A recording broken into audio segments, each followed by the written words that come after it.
You ever sit in the passenger seat of your own car and it just feels weird? Problem with that side is there's a steering wheel in the way, so I can't really film it on that side. A little bit of an easy one. It's raining outside, so I can't really do anything on the cars. So this is going to be a little list on just easy DIY stuff. Oh, not so much easy. Some of it's a bit of a pain. But DIY stuff that you can do on the interior of your car to either modernize it, make it a little bit better, or just personalize it, give it your own taste on it. All of these are going to range in difficulty and price, but it's all... pretty sure all of it's under $100. There will be a link in the description or the comments or something that'll sort of have most of this stuff. So I think to start off with, one of the first things, one of the cheapest things to do, also one of the easiest, LED lights for your interior. So this car used to have like the really gross yellow look, and you can get this little pack. It was like a little universal pack of LED lights. I've even used some of them for number plate lights as well. So it just pulled out the old light, put in this little LED light, and you get a nice white light for your number plate. But it was all pretty much the same thing for these as well. You just pull off these little plastic covers,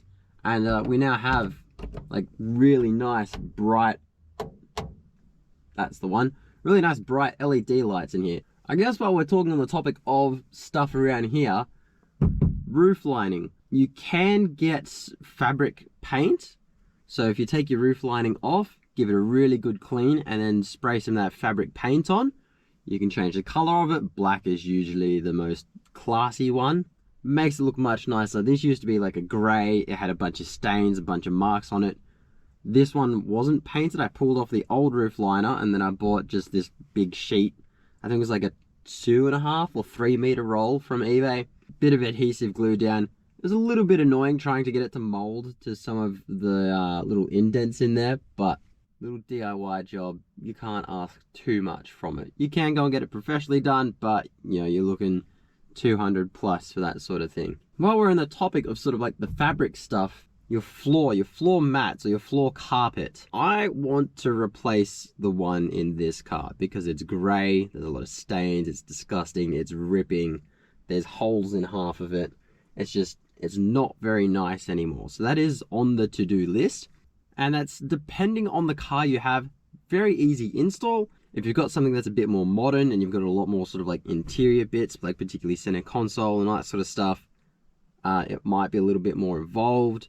While you do have your mat out, something else you can do, it's not really a visual mod, it's more of a comfort or a luxury mod, putting down new sound deadening. So I've done that in the Lancer. That was very time consuming because you got to get the old sound deadening off. It's not a difficult job at all. It's just time consuming, a little bit messy, well worth it. It took out a lot of the vibrations and just made the car feel a little bit more solid, made it sound a little bit better, took a lot of the road noise out. It's something that I want to do to this when I get my new floor mat. So the floor mat will come out, get the old sound deadener off, or at least sort of cover up the rest of the areas that don't have sound deadening. Put the sound deadening in the doors as well to try and get the speaker system to sound that little bit nicer too. If you want to protect your carpet, you can then get some floor mats. I've got some really cool ones in the Skyline. I saw them pop up as a suggested thing on Instagram, so these aren't an eBay one. So it's just something to, again, personalize it, make it a bit of your own. There's thousands of designs out there, and the floor mats are all pretty universal as well. So I think those floor mats that I got for the Skyline, I think they were a little bit more on the pricier end. I think those ones might have been over 100.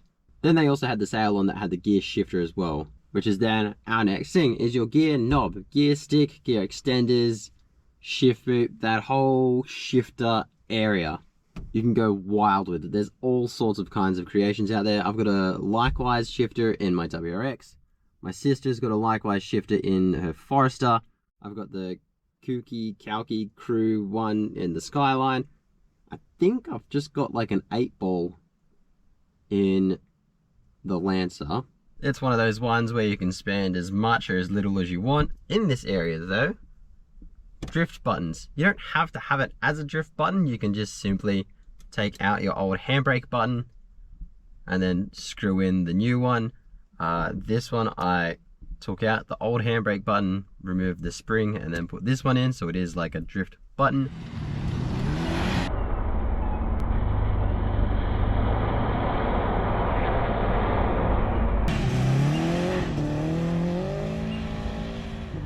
So again, that's one of those things where you can spend a bit of money on them.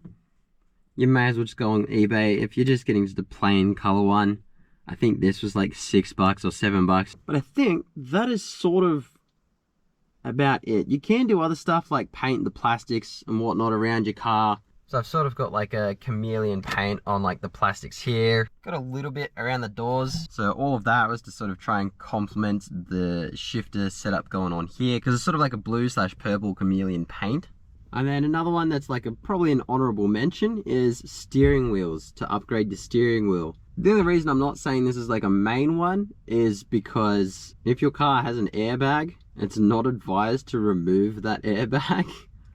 And a lot of countries, a lot of states, they have laws on if you remove that airbag, then it's definitely not roadworthy.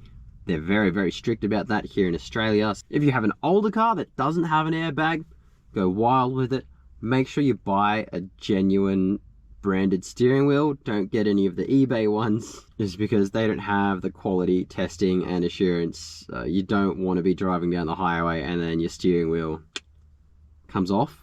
And then obviously there's like stereo and stuff like that, but this video is more of just like the sub $100 mods that you can do. That's all I can think of. If anyone's got any other mods that they want to chuck down in the comments to sort of like help others out, feel free to do so. I'm interested to see what else people do on their cars as well.